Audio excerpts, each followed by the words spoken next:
Alors cet homme qu'on adule en France et qu'on le considère comme un grand humaniste, etc., ben, laissez-moi vous dire quelque chose. En ma qualité d'avocat, cet homme est condamné en Algérie, c'est un condamné de droit commun. Hier, j'ai fait la différence entre le condamné pour fait politique et le condamné pour droit commun.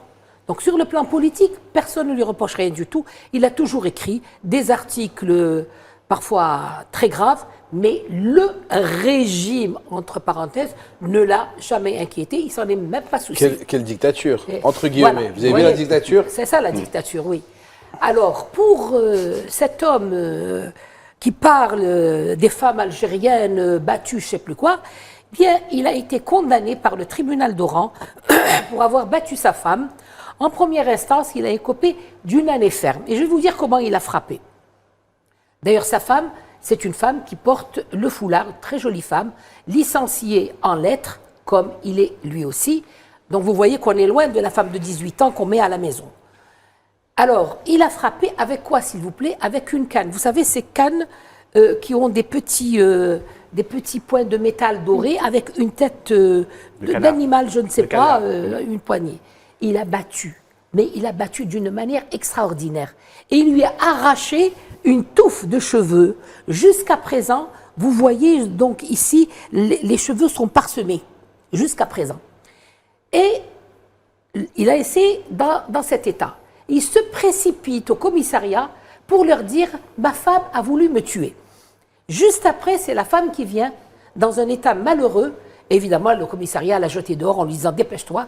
Et c'est elle qui a déposé plainte. Je vous ai dit, il a été condamné. Il a été condamné. Et en cour d'appel, on lui a supprimé la peine de prison, mais il y a une amende qui continue donc à exister sur son casier judiciaire. Deuxième chose tout à fait nouvelle. Qui n'a toujours pas payé. Oui, exactement. Mais il va se faire de l'argent, il va payer. Alors, deuxièmement, ça c'est un scoop tout nouveau. Il y a 6 mois, il a emmené avec lui sa femme du premier mariage. Très bien. Il a emmené avec lui en France. Sa fille. Sa fille, pardon. Et je vous ai apporté le jugement. Il est là. Et il ne peut pas me dire le contraire. Parce que pour lui et pour M. Gallimard, Maître Ben Braham, je crois que je suis connu dans ce pays, pour parler preuve à l'appui. Si je n'ai pas de preuve, je m'abstiens de parler. Et voici un jugement par lequel sa femme a eu la garde au moment du divorce, ce qui est tout à fait normal. Quelque temps après, il enlève la garde à sa femme. Et sa femme, n'ayant pas les moyens de se défendre, donc il retire les 2 enfants.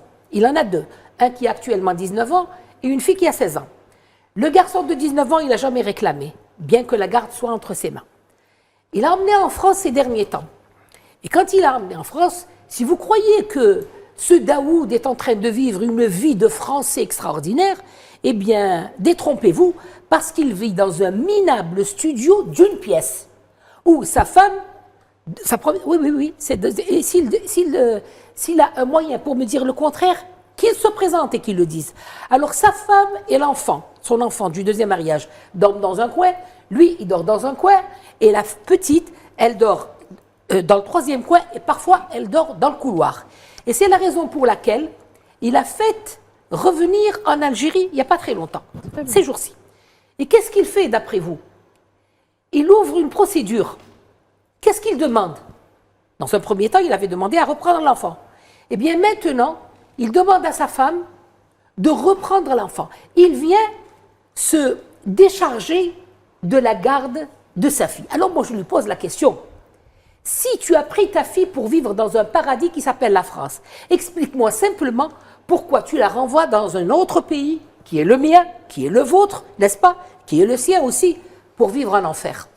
Explique-moi, Monsieur Daoud, expliquez-moi.